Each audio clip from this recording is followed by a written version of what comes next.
Hi all, another day, another video from me. This time a great chat with investigative reporter Johnny Vedmore. Just a few things before we start. My video camera was out of sync. It's a shit laptop with a very, very small camera, so what can I say? I'll just try better next time. Also, before we get down to the topic of Theresa May's father, we did start off talking about ancient Welsh history. Then we had a short chat on the Epstein case, so bear with us, but it's all good. And I just want to thank Johnny for his time, and I recommend checking out all his work from his website and beyond. So, cheerio.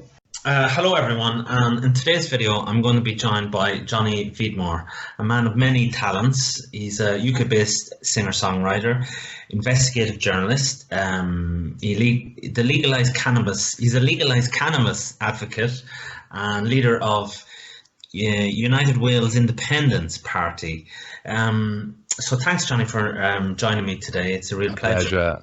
A pleasure, a really good one. Just to get more feel for what you do, Johnny, you have your website, johnnyvedmore.com, and you also have articles on the Swamp Media, the site for political chat, I think.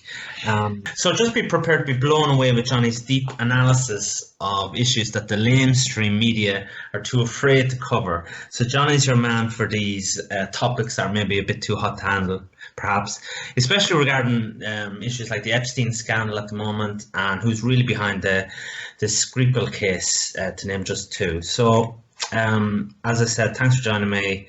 I sincerely appreciate it. So just to start with, Johnny, I'm wondering about the United Wales Independence. Oh, yeah. The United Wales Independent Party.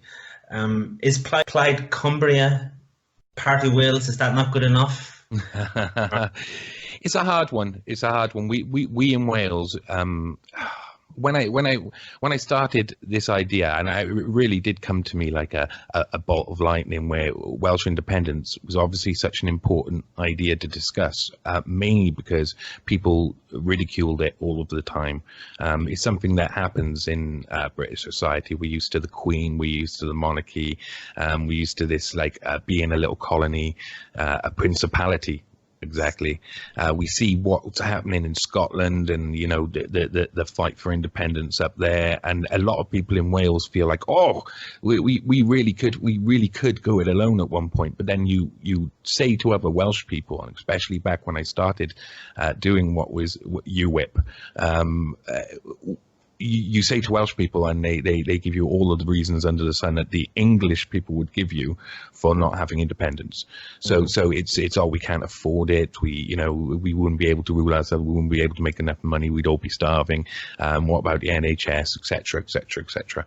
But no one has this. There's no vision in this country for something that's bigger, which is a thing I think is missing in the whole of the United Kingdom. This understanding of how good we got it and how good we can get it by working together can only be seen by our divisions sometimes. It started off with the United Wales Independence Party being like a comedy version of UKIP, okay. UWhip. First of all, it was like this slant of, before we can actually discuss Welsh independence properly, we got to get over laughing about it. We've got to be able to actually have a discussion where we have a good chuckle about what Welsh independence is, get that out of our system, and then actually go on to the conversation, which is a conversation that really needs to be had. But during that time, there has been I'm coming up to writing an article about racial heritage, ethnicity in Britain as a whole. If you actually, a few years ago, a genetic map of the UK was brought out.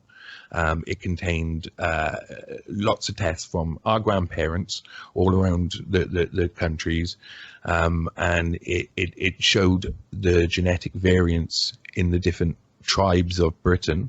And what you see is that the Angles have this certain part in the southeast.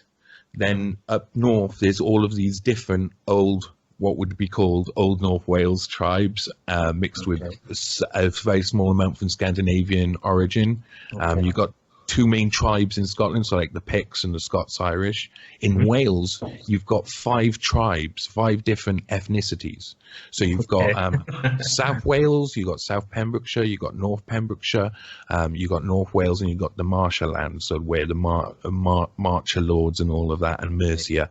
Now, when people came in to dominate these countries, when thousands of years ago people came in to dominate the land, they did dominate the land, but they didn't actually do a good job of breeding out the genetics. Because if you go back to 600 AD, the map of 600 AD is nearly exactly the same as a genetic map exists today.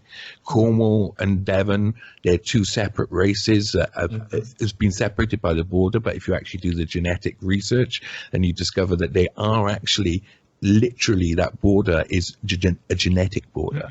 It's quite an intriguing, because there was the psychiatrist who I can't remember his name now, who studied tribes and studied genetics, and they tested all of this tribe for their genes, and the people who were closely connected to each other in a massive random fight that looked really random, with loads of people fighting and arguing in this tribe.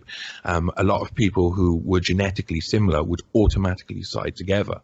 And I think this has been something that we've seen over the years. So there's still the people of the Elmet, which is round like Leeds and etc. That those people still are not. They're not Angles. They're not Saxons. They're the people of the Elmet. They're from an ancient time. There's the Northumbrians and the Cumbrians and etc.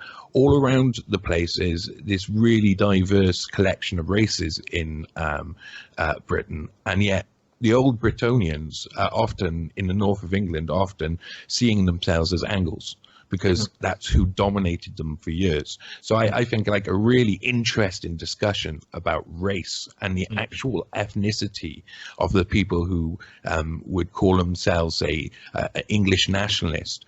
What would they feel once they found out their heritage is actually a Welsh variety, an Old North Wales variety, or a Brittonic variety? I think it would split apart the understanding of race, because that would be then looking at race as a fact rather than the fiction that we currently go upon. Which I'm not for any race being supreme, but that's the problem at the moment. You're going back far enough. I mean, I don't know. I know. Yeah, well, that's quite interesting. I mean, well, with the border thing, it's like if you say like it's nearly split, the linguistics is nearly split with the actual border. I mean, like I live in Switzerland, and the French border is 10 minutes from my house, and it is like a mental thing that you literally could be one side and people are just German speaking, and then you just walk 5 minutes and it's French. Completely. I lived not that far away. I lived in Lyon, Beaucoin-Jallieu, did some time in Grenoble and up that way. So I used to catch a flight into Geneva to be able to travel down to see my girlfriend at the time. Okay, so you know that it's even though sometimes you can't physically see the border, it's just like but it's amazing that there's a shop here and everybody speaks German. 10 minutes later, there's a shop and everybody speaks. You'd imagine that there'd be crossover and there'd be thinned out. And it really does simply work that people relate to their own kind innately, like subliminally, and we have to have that conversation. I mean, it's an obvious conversation. It's the obvious cause of racism and ignorance and all of that. And I think the only way to really bring people together, and this is this is like maybe me being extrapolating too far in the past, but the best idea to see our connections is to really understand our divisions, and really concentrate on those so that we can understand what actually binds us all despite those divisions. But we don't want to really talk about divisions and how people think differently or how people act differently. So with this party that you set up, are you interested in electorate, like going for elections, or is it? Do you know? At first, it was just literally a point of ridicule. But but what I've done, and I mean, a point for not ridicule, I would say comedy. So to laugh about the whole point of independence. But the time has moved on really quickly over that past few years, and it's time to fight for independence completely. For that, I think that my place would be just to have a conversation with people about who they really are, because there's 5 tribes of Wales, and that was always, if you look through the history of Wales, that was always present in the past. It's present at the moment, and it'll be present in the future. That's interesting. I didn't know about the 5 tribes. I did live in Wales. I was in Aberystwyth and Llandudno. Yeah, nice. So when I was living there, I mean, we heard about the great Scottish and Irish leaders of the past, like in the movie Braveheart and Wallace, and in Ireland we have Brian Boru. But that was the first time I heard about Owen Gwyndor, is it? Or Yeah. Well, when you talk about Braveheart, I mean, they did such a good job of publicising that, but in the actual history, just before Edward Longshanks' face in Braveheart, he first has to go and suppress Wales. And the history of that with Llewellyn ap Griffith, I believe it was, who the fight between them, and then the I can't remember his name, the Prince Madog. Prince Madog, the man who was supposed to have discovered America before anybody else. There's some really interesting stories down there, but people are very scared of going into a place which is such so diverse and so complicated. I think it was very close. Like he was what's his Owen Glyndor? Owen Glyndor.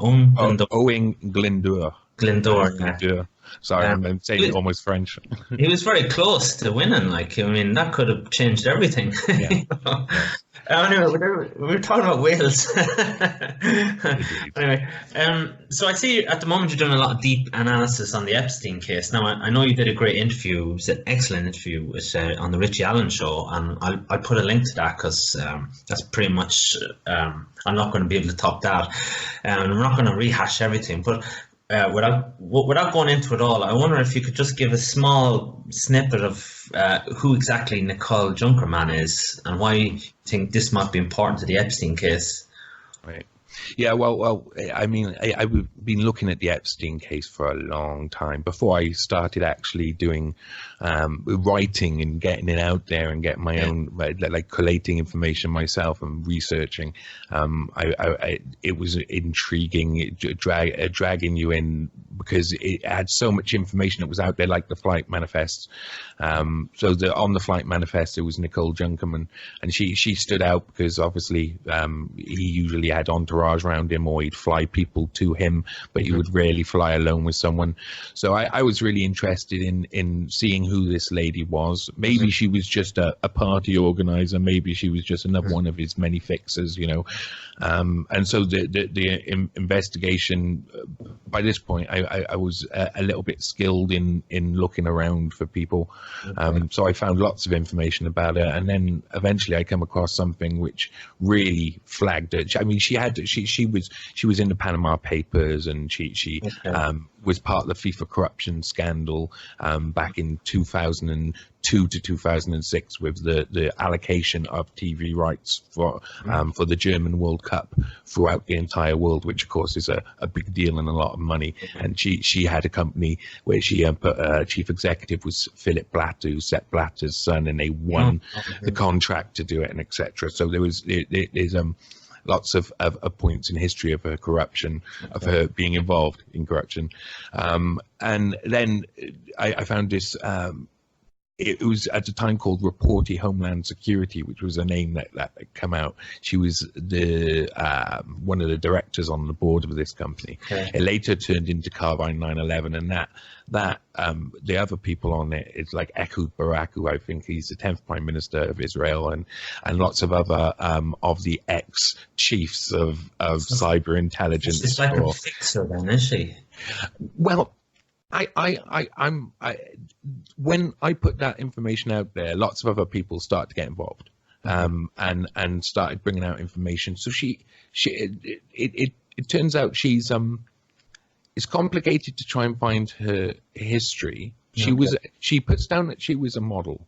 And I think that is very relevant to the Jeffrey Epstein case. Jason Bamas brought it up as well, that with Junkermann, if you look at Epstein, he was recruiting young models. Well, she would have been a young model at one point. So it's likely that and she's tall, beautiful, glamorous. She was on the scene at one point.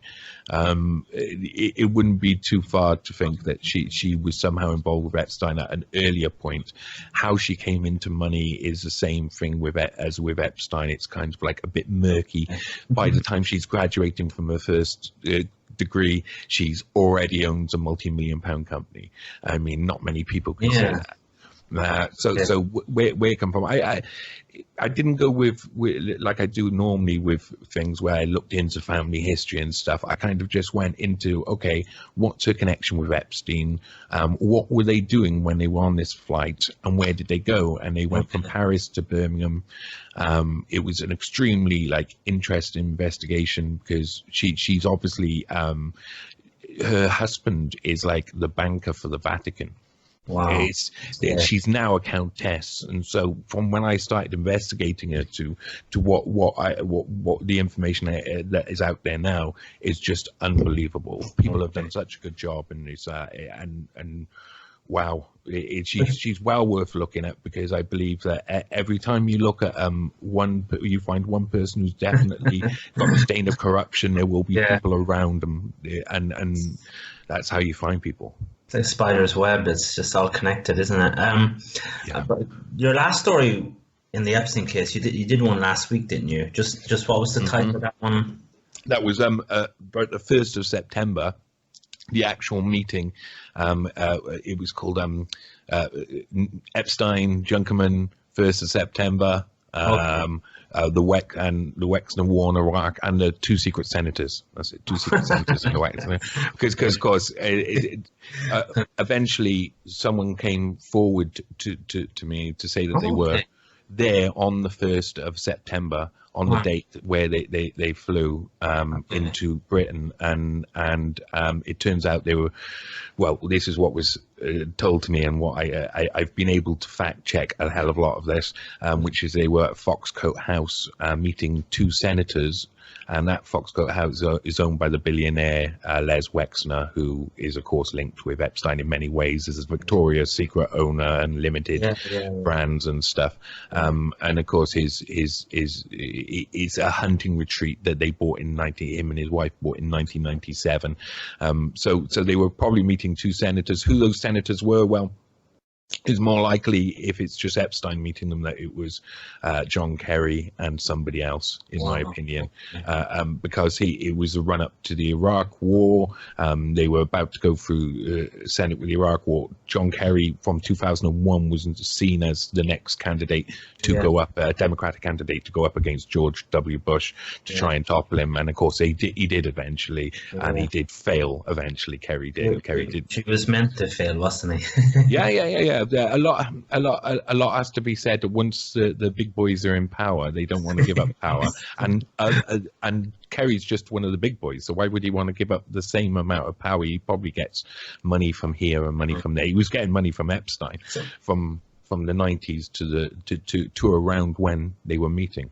So generally, when you're doing these stories, then I guess your inbox must be full of people sending you tidbits of information, is it? I'd love that. That would be good. Okay. There are people who there has been over the past, especially over the past 2-3 months, people who have come and said, like, I have some information, or have a look at this. So we're going to talk about Theresa May. And you wrote an article that was very striking, and it certainly aroused a lot of interest and struck a few chords, I think. So we'll have a look at that story today, because I think it's still worth keeping in the domain. I know the Epstein thing is hot at the moment, but this was a story that I think considering how bad Theresa May turned out, in certain issues like the child abuse inquiry, the Manchester bombing, arena bombing, um, even Brexit. I mean, there might be a reason behind all that. I guess maybe you could argue. I think there's a reason behind everything he does. There really is. So the first thing we have to look about is her father. So who he was and what did he do? Well, Hubert Brazier, born in London back in 1917, if I remember correctly, and he was born to someone who was in the military. It's just a guy who was heading for the priesthood. He was heading for the priesthood maybe straight away, but I mean it's hard to work out how religious people were back then and etc. There's not exactly the records. I mean there's church records, but I was brought up in the 80s and I still had to go to church every Sunday and went to a church school. So I mean it's not it's hard to see where he originally decided that he was a man of God. Yeah. But probably what helped was the start of World War II. Okay. Because Hubert Brazier, he went off to, when he grew up enough, he went off to Leeds University, and that was about 1938. And then between the next 2 years, he was obviously within the age for being drafted up to the military and going off to fight the Nazis, which I'm not sure many people actually wanted to do. And he chose in 1940 to go off instead, when he finished university, to go off to a Community of the Resurrection, which was in Mirfield up in Yorkshire. It was a bit of a religious cult in the area. It looked like a little bit of a religious cult. It had a history. It had been set up in the late 1800s, and people weren't keen. The local people weren't very keen on these petticoat priests of the resurrection walking around the place and being all celibate, and it was all very suspicious.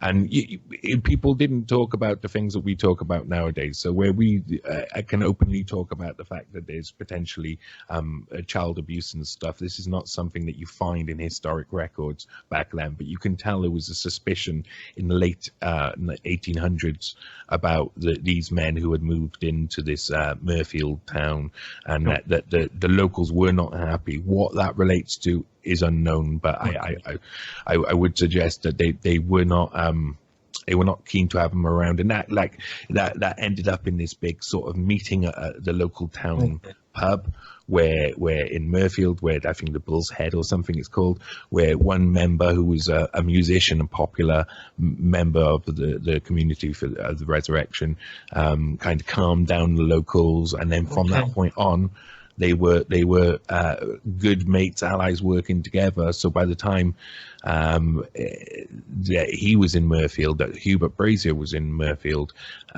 this was in like 1940, and all of the kids started coming over from the cities and stuff around who were being evacuated from London and etc. for the war. So he's at that point, he's like starting off his time. I think it was probably about 1943. Let me talk my note. 1942 that he gets his first church to go to, where he goes to Catford in London. So this is like the return home to a London church, but this is during wartime. There's lots of tragedies happening in the area. This is a priest who had to do a lot. There was a school that got bombed, teachers and pupils died, and the funerals were just crazy. The amount of people who were being killed through bombings in the area.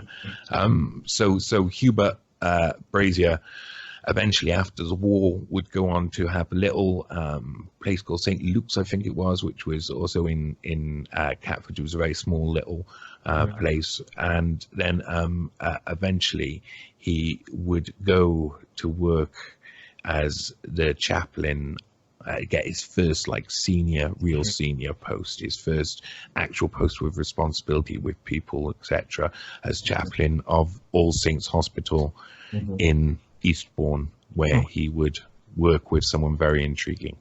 Okay, so on the face of it, then, just from the details behind the man, there's nothing too strange on the first appearance, at least. A priest. He's a priest. He looks like a priest. He walks like a priest. He acts like a priest.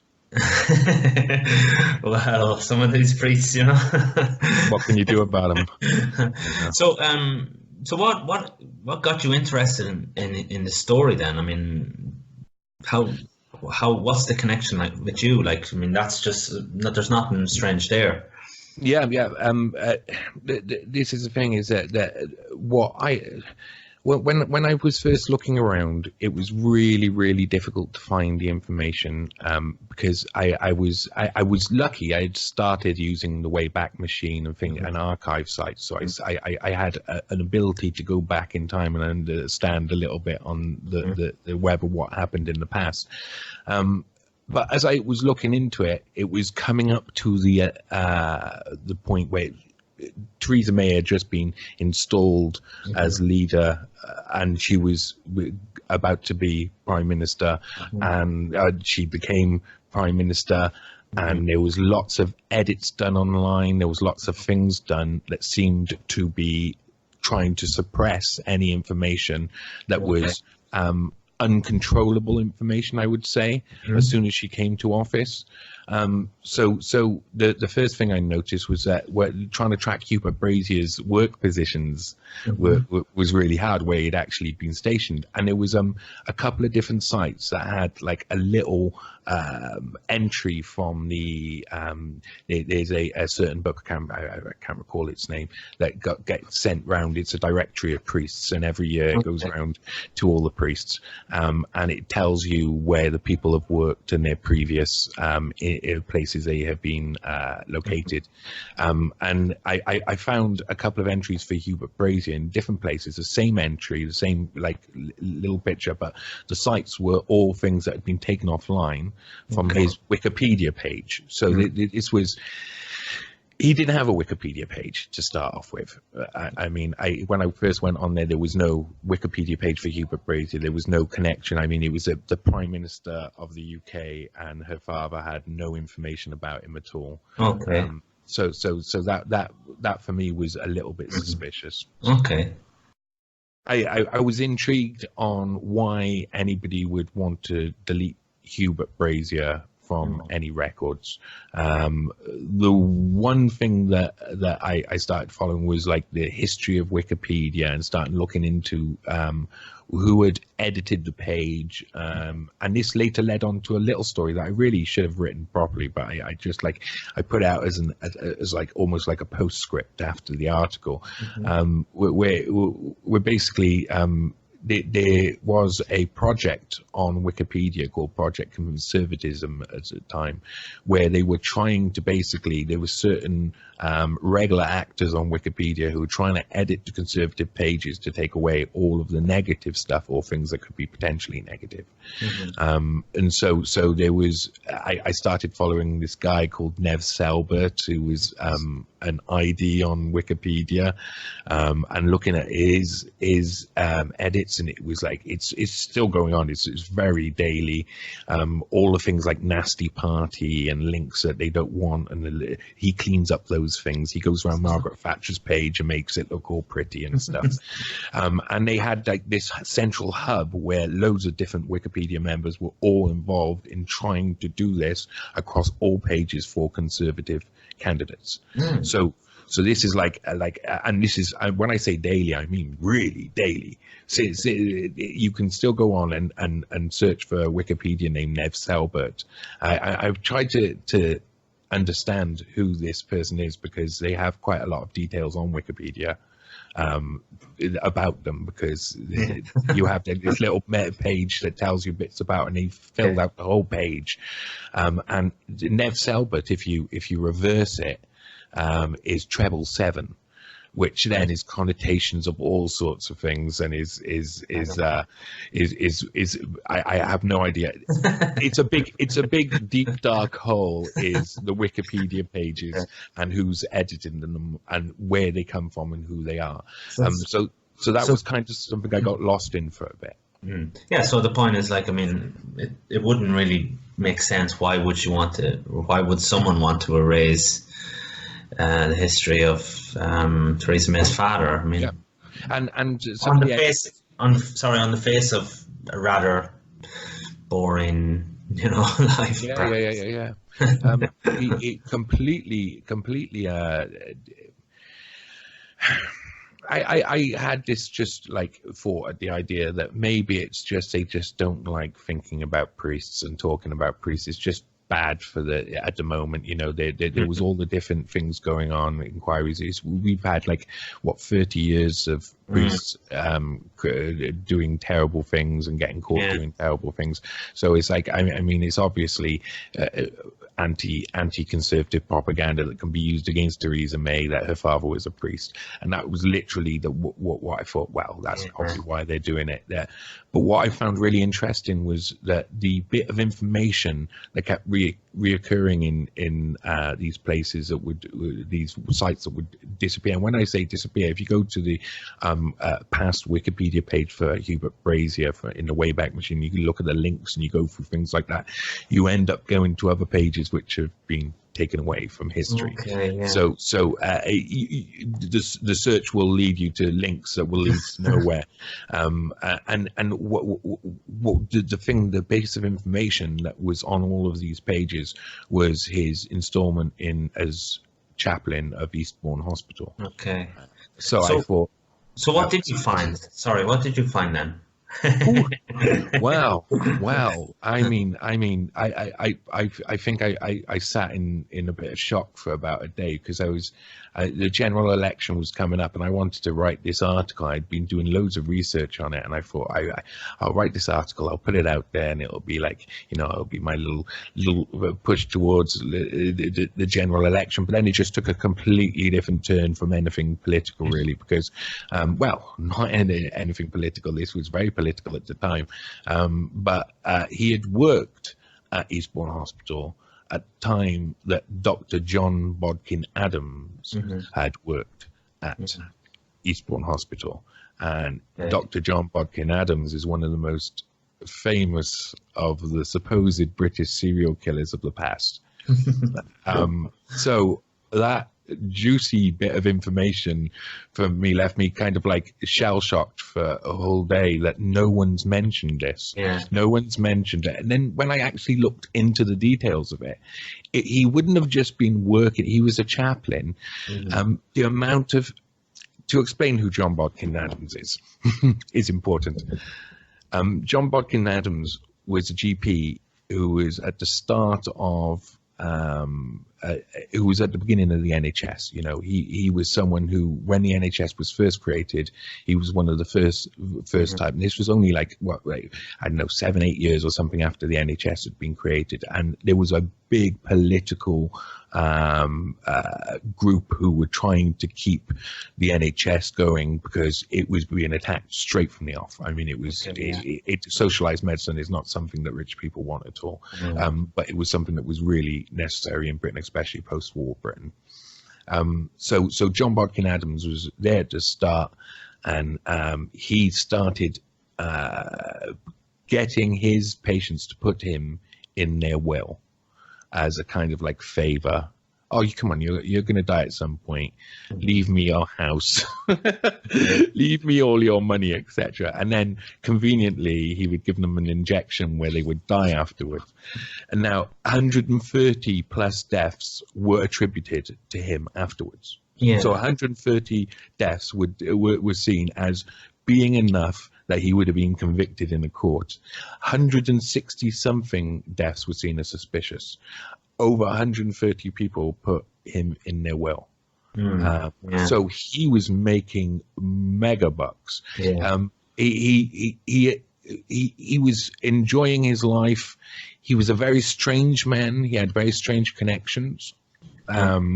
He was a very protected man. Once there was, when Theresa May's father was working in Eastbourne Hospital, there would have been lots of nurses, and there were lots of nurses who were voicing their concerns about the people who were dying on John Bodkin Adams' watch. And eventually this would go to court within those years. He would be arrested and the cover-up would ensue. Which is the first, one of the first of the cover-ups when Theresa May was alive that she's somehow close to, but she was only probably about 2 or 3 years old at this time. Well, it's hard to imagine that they wouldn't have known each other, or they wouldn't have come in contact. It's the one thing I found out later that was really interesting, and is still, I mean. I talked to someone who was in Eastbourne who said, "Is there anything I can do?" And my thought is that, or what I think the evidence will be there that will be concrete is the death certificates have to be signed by 2 people, and it was usually the doctor who was in charge of the patient, and the priest. Okay. So that should the chaplain. So that should be Hubert Brazier. That means there should be loads of documents with John Bodkin Adams and Hubert Brazier's signature on. Okay, so you've never had a chance. There's no one. There's a couple of people from that way have said, like, you know, is there anything you'd want to look at down there? And I've said that, and it's been on the plans, but my life is my life is a whirlwind. It's many things. It's trying to maintain the writing. I do music as well, but I also have to keep a job so I can actually afford to live. And then I do like other little bits and bobs around the place. And so like getting around to going to Eastbourne and working the records has been a little bit hard. But it's hopefully something that will change in the future. Where I hope it's lying there, waiting to be found. This is one thing I've discovered recently, is that I'm that type of person. I uncover a load of ground where there's like potentially really good hidden treasure in there, and you've got to come along and really dig at it. Perhaps it's not there. Perhaps it's not there. But there was a lady who wrote a book about John Bodkin Adams, and it was a really good book. There was a few movies made and stuff, BBC dramatizations of the John Bodkin Adams murders. There's this one lady who wrote a fantastic book, and I can't remember what it's called. It's like Murder, If You Will. Like it was a pun on the line, but she had got most of the John Bodkin Adams information. Some of the things about the case, the actual case that went to court, are just amazing, and really interesting. That the person who was defending John Bodkin Adams was the father of Harriet Harman. Who was like one of the heads of Labour through the Tony Blair years. That's quite an intriguing link that was there too. But they were scared of John Bodkin Adams. They were scared. She's not the one that wanted the pedo exchange. That's not Harriet. Yes, it is. Harriet Harman, the one who was working for Liberty, I think it was, when she was lobbying for the legalization of or consent of like 4-year-olds or some stuff like that for the pedophile information exchange. I mean, these links are weird and all over the place. Yeah, so that kind of came full circle recently, didn't the woman in the Liberal Democrats? What's the third party in England? Sorry. Yeah, Liberal Democrats. Liberal Democrats. Didn't she say Harriet Harman? She wanted a unity government under Harriet Harman and Clark. Yes. Even Clark as well. You know, the two of them. She's a fantastic. The new Liberal Democrat leader is a fantastic Tory. She's really good at being a Tory. So it's kind of come full circle, really, hasn't it? So that's the relationship with Dr. Bodkin Adams. I mean, the two of them were working there, you know, same time, and you know, Theresa May says in an interview one time, "Oh yes, yes, yes, yeah." You know, she says something about it like really flippantly. I worked with a serial killer, but it doesn't really like mention it or say anything. And that's the only time. Well, you'd imagine that would be a big Daily Mail article, wouldn't it? You would imagine that after when I put out the article, it really got up to being 250,000 reads in like. It spread really like wildfire because it was general election time. It was a perfect time to release an article which was so different to the rest of the stuff at the time, which was basically just like political nasties, opinion pieces all around. Instead, I think people really liked the fact that there was a bit of family history. There was a load of facts that were collated, and they all point in one direction, which is a direction that we should be looking in when we're being distracted with snap general elections and Brexit and etc. etc. So she won't be on the Who Do You Think You Are and BBC show anytime soon. Yeah, maybe. Who knows? I mean, the thing is that I believe that sometime now after she's gone is the time when the mainstream media will finally actually pick up. There's not one person for it being read by so many people, not one person on the mainstream media covered it at all. So I exist on the same place where a lot of independent media exists, which is on this periphery. If I write a story that's too mainstream and too something that anybody else would cover, the big boys would steal it off me in 2 seconds. So I have to go digging for some things that people will not report necessarily, or people are really worried about reporting. It leaves people on the independent media with that area of investigation all open and ready, and there's loads of information out there as well. So I mean, it's not like it's if you're hooked to doing something, it's not hard to find motivation and investigation targets in investigative journalism. Yeah, well, I think that's probably something that opens you up to, because the mainstream are not going to cover these topics really, so it gives you a chance, as an investigative journalist, it gives you a great chance to break into the alternative media and put your name about, Yeah. A little bit risky at times. It feels like you've got. I mean, you're dancing on. I try to make sure that everything I include is completely verified information and fact. And this is what was weird at the start of the Theresa May article. I had done one investigation before on journalist Laura Kuenssberg, who's political editor for the BBC. Biased. Yeah, of course. And so I did. I mean, that's where I started off with researching people, and I found it really intriguing that there's all this information out there.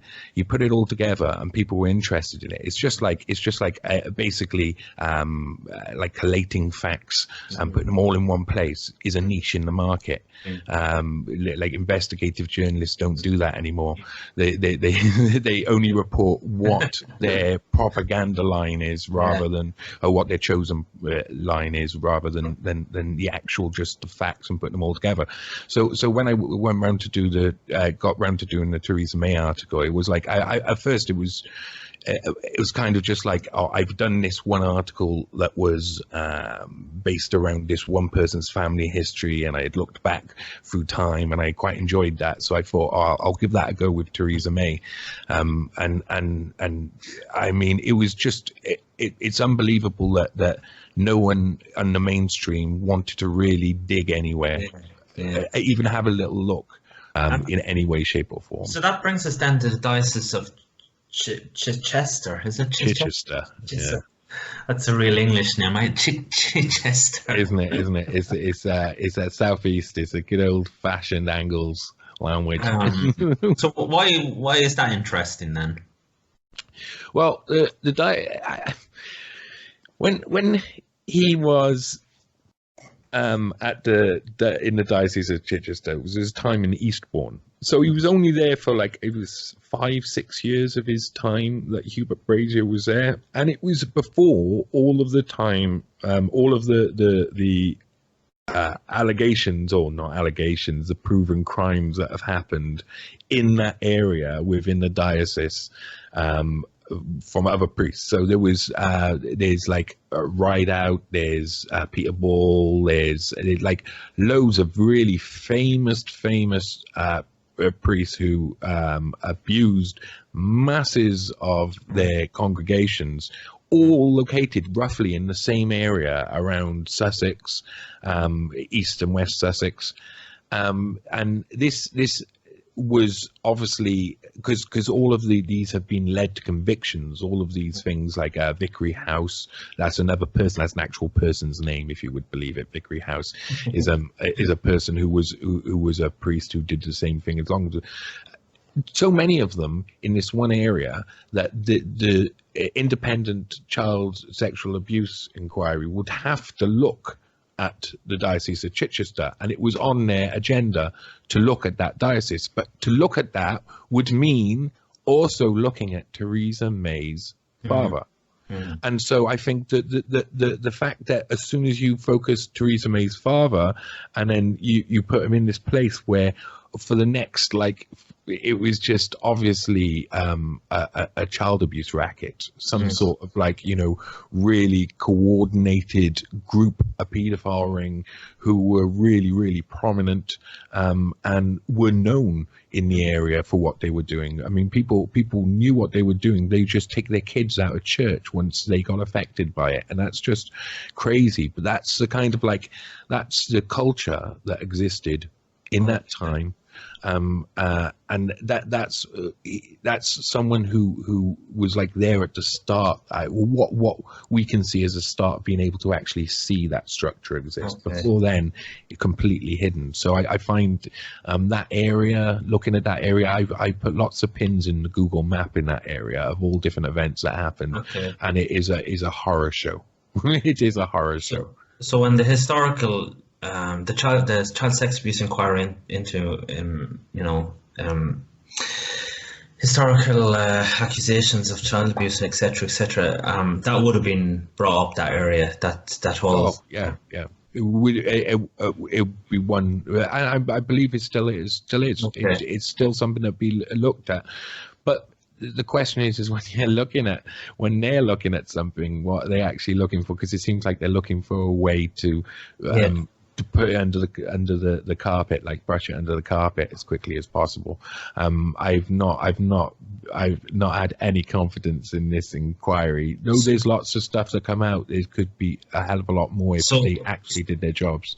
So when Theresa May was Home Secretary then, and she was over the child sex abuse inquiry, it was kind of strange, you know. I mean, she really appointed people that were, indeed, Butler Schloss and Fiona Woolf. I mean, Fiona Woolf's father was establishment all the way through. She's establishment all the way through. Schloss's establishment all the way through. But they all had connections with people who were being investigated in some way, shape, or form. They all had these, like, and these are links where, like, they were friends who used to go around each other's house at dinner parties, but they don't mention it until, like, a month or 2 months into the actual them heading the inquiry, and then their heading collapses.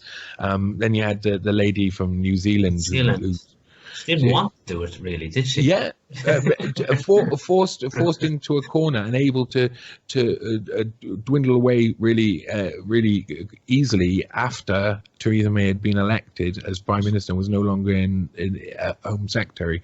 It was the whole child abuse inquiry has been stunted over and over again by political interference, and that is obvious to everybody who's involved in it. And it is one of the biggest disgraces, because it's supposed to be, this is supposed to be about, like, the healing process for people who went through this, like, about getting some form of what people call closure, which I'm from my own experiences, I know that it's really hard to close even the little things.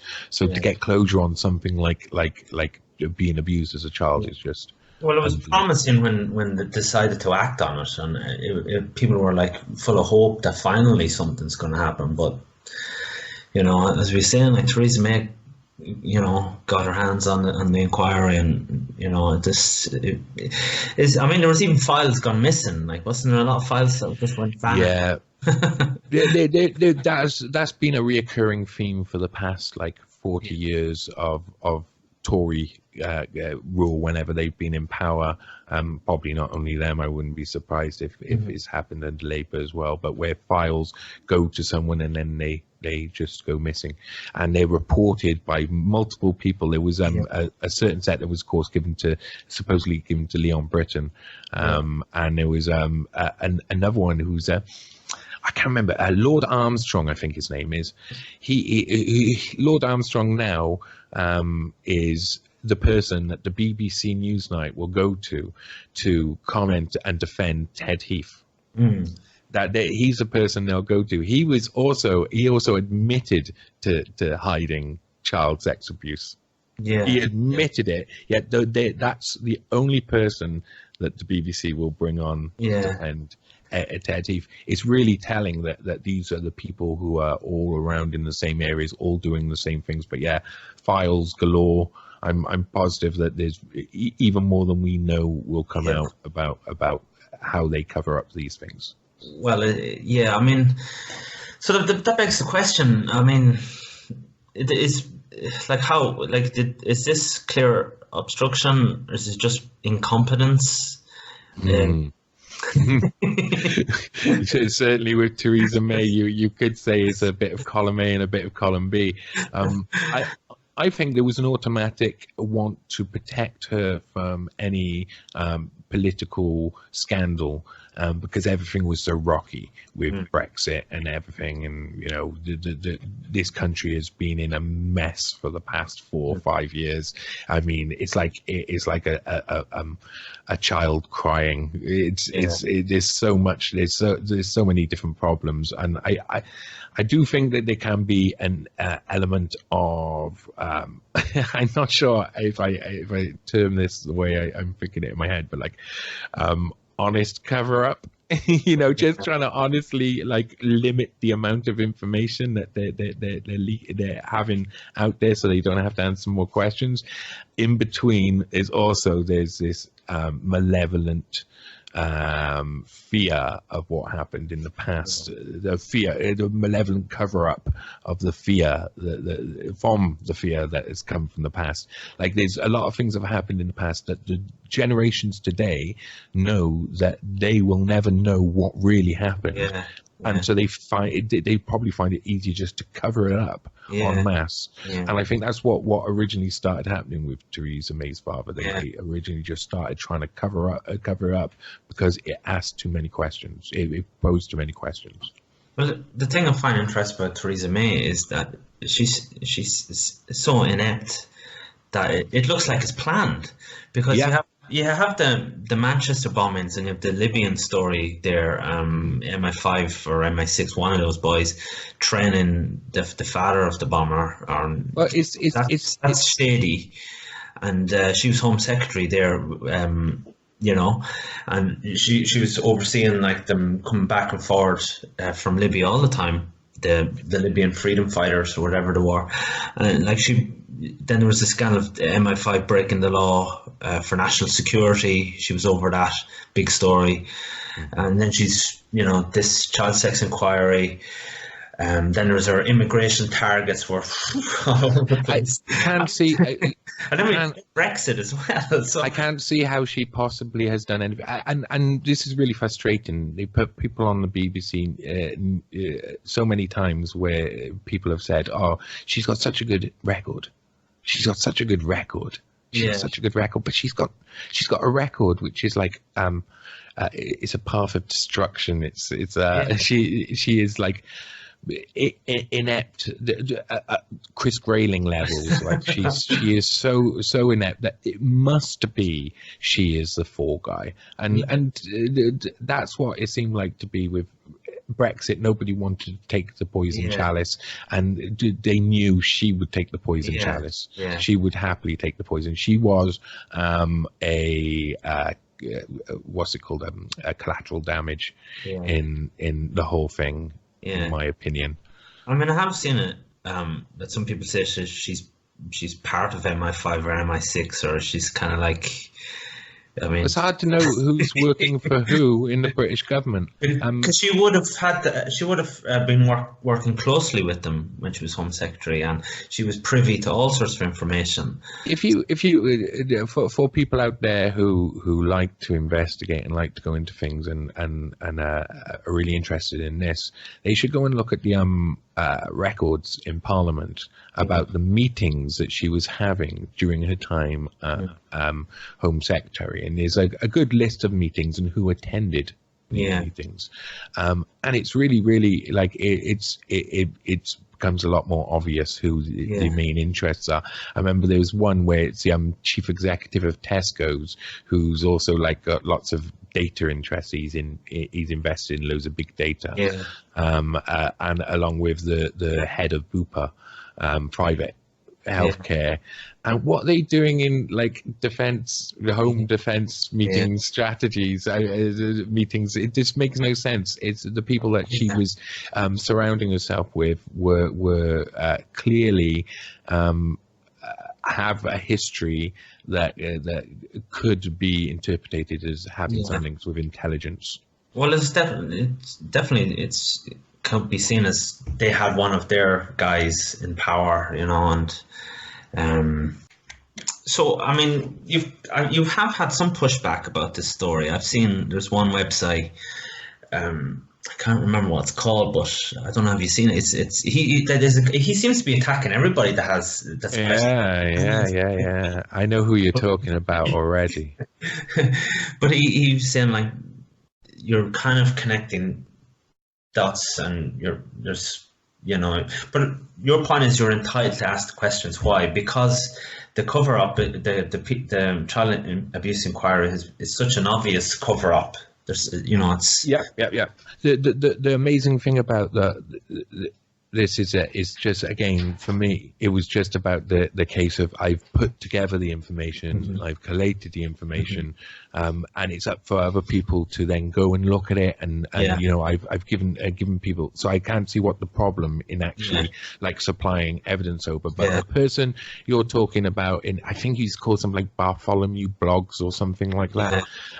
He came out very early, and it was titled something like "Conspiracy Theorist Goes After May's Father," and when you actually read the article, it just says, "Oh, you shouldn't listen to this guy. He's a conspiracy theorist," and that's like such a mainstream establishment line that I ignored it very, very quickly. I know that that came up after my John Kersey article.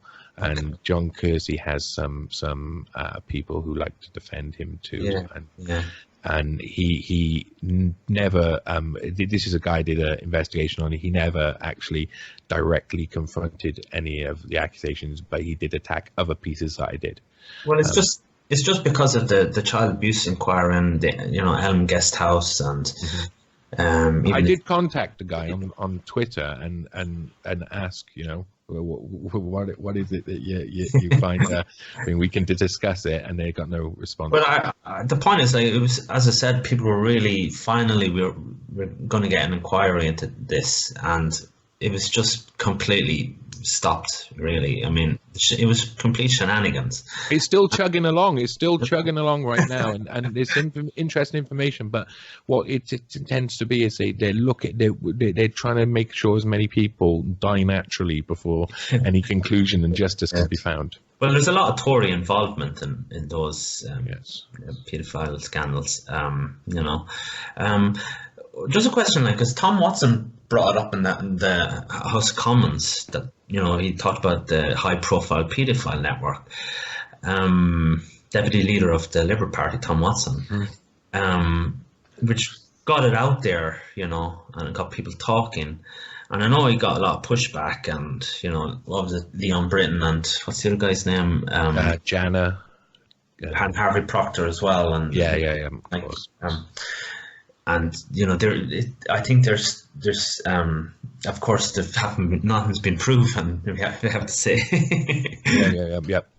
Well, that's the thing. Nothing's been proven because there's no investigations really happening. Yeah, but I mean, if I could point you to the Harvey Procter interview and the Channel 4, what was it, After Dark, the TV show? Like, I mean, oh yes, yeah.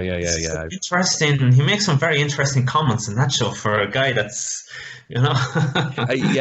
You find that if you dig away at some of these people, and you ask them questions, they will give you answers that show they're in a completely different bubble. Well, they've interesting hobbies, they've interesting tastes, you know. Mm-hmm. I mean, yeah. So, but he's kind of gone quiet about this. I mean, I'm not a fan of Tom Watson. No, I can tell you that. About I've heard many a rumor that he has been intelligence for since university. Many a rumor. Like I say, they're only rumors. But then you look at his interactions with his major interactions in the past. He was the reason why Tony Blair stood down eventually. He was one of the ones lobbying for that. He was someone who's been involved in some of the big historic moments, but he's been behind the scenes. And I mean, if anybody's seen how he's been working against Corbyn during being deputy leader, it's pretty obvious that this guy's got an agenda of his own. And I couldn't help to feel at the time there was something suspicious about Tom Watson bringing up this stuff. But over then the next few years, when his behaviour in different areas have been exposed, it's really then hard to give him to give it officially like he was honest, any credence to the fact that it was honest, because I get a feeling that the whole Carl Beach thing was a way for them to concentrate on someone who would devalue every investigation in the future. Well, just in case people know, Carl Beach was recently in the news. He was he was one of the accusers of the child sex abuse, and in the Elm, he said he named people involved in the Elm House guest house, isn't it?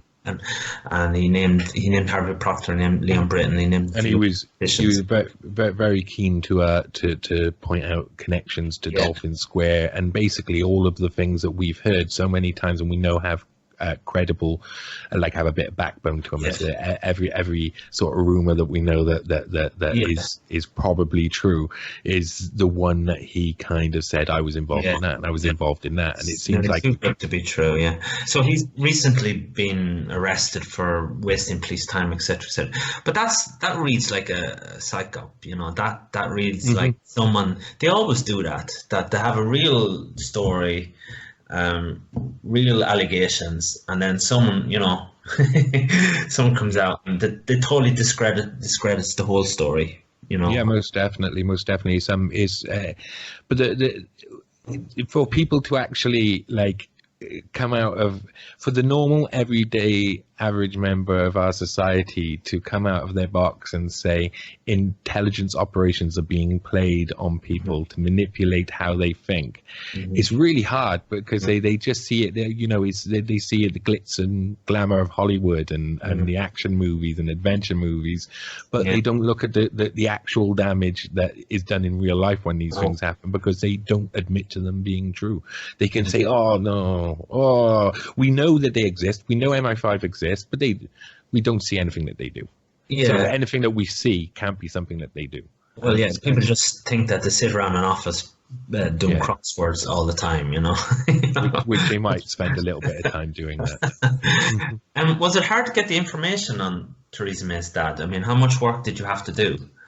I would say it was it was a mad time in my life. So I had weeks where I would say weeks in my underpants with paper surrounding me and look on my face, which is just writing notes down everywhere and searching the internet. It was with any investigation, there comes a point where you have to stop. You have to stop. And you have to put forward the evidence and draw the conclusions. Yeah. And so there was that was really I had got a first for it from doing the Laura Koonsberg story. Anyway, once you find information and you want to reveal more, it's so exciting. So it kind of like takes over your life, and then you end up like obsessed with it. When you have it out there for probably someone else to bring it forward again, another few paces, you know. So, apart from as we were saying, the odd internet site, is there any pushback really? I mean. Not so much on the Theresa May article. I got pushback from the recent Junkermann article. It's quite difficult for people to push back against just solid facts. So even though that I make my own opinion known at the end of the Theresa May article, before that, all I did was put the facts together as kind of like banally as I could, without any personal emotion attached to it at all, like kind of just so that I could really just get all of the evidence that I found in one place so other people can take it on from there. That is something that I really enjoy doing as well. And that's the beauty of that story. I mean, it's it's hard to argue. It's hard to cover up. And this is I did a story about Barbara Hewson, who's a lady who's a barrister who's very famous around the place. But I was expecting her to attack me heavily once I had released that piece. But instead, she was blocked me straight away and didn't talk about it. And that's mainly because all I did was put down like exact history, exact information, exact evidence, and nothing apart from what has been recorded. So it's really hard to argue with evidence. It's like I say, a niche in the market. So you like to research family history? Is there what does this say about a public representative? Like, can you learn a lot from looking at their family, or what can you learn? Or I think that we really undervalue the information that we get from looking at generations of one line in a family tree. There's reoccurring themes constantly. There's the same characters come up, the same sort of like characteristic traits, the same personality traits appear over and over again in different generations. It's not going to tell you everything about anybody, but whenever you look into someone who's really like has an intriguing character and with offshoots of deviousness or things like that, those are traits that will come up again in their family history, and that will make it interesting to research their family history. Yeah, that's true. It's in the genes, you know. So Johnny, apart from your website, are there any other ways people can follow you online on social media, for example? I tend not to like, you know, a lot of the social media I'm just not on, but I am active on Twitter. I'm heavily active on Twitter because I like it. It's a nice conversation backwards and forwards with loads of different people, a lot of whom don't agree with you. So I do like that. It's a really good way to actually get information out there independently. So if people want to follow me at Johnny Vedmore on most things, I like I say, all I want to do is put forward factual evidence. So I'm happy to put my name behind that. So my name is Johnny Vedmore. Yeah, you're busy with the Epstein case at the moment, but afterwards, have you anything else in the pipeline? Yeah, unfortunately I do. Unfortunately I do. Are you able to give us a hint, or is it still? Yeah, well, there's one case that I started working on, the Kendall House abuse scandals in Kent. I started by writing a piece about this guy Nicholas Dacey, who was the head of Kent Social Services. That article never really ended. I wrote a kind of a second piece to start off, but the person I was working with in that is very timid from her experiences, Okay. her negative experiences. So I'm having to take a little break on it at the moment. But that is deep, horrible. That is forced abortions. That is big pharmaceutical companies who are doing terrible things behind the scenes and have been for a long time, basically trafficking in children publicly, in a sense. What's the name of this? Kendall House. Okay. Kendall House is extremely interesting, and I'm so deep into that story that there's no way I'm going to be able to not finish it off. It's a really complicated one because I've got to think about people and emotions. Okay, so we'll read that when it comes out. It sounds very interesting. So I just want to say appreciate you giving me your time today and sharing with my viewers the rather interesting story on Theresa May's dad. I've nothing left to say, but I wish you continued success at your eye-opening investigative reporting. Thank you. And I hope your website and platform continues to grow, Johnny. So thanks very much for joining me today. I have to rush, Johnny. So thanks very much. I really appreciate it. Have a good one. Let's do this again sometime, boss. Perfect. Bye-bye. Bye-bye. Bye. Okay.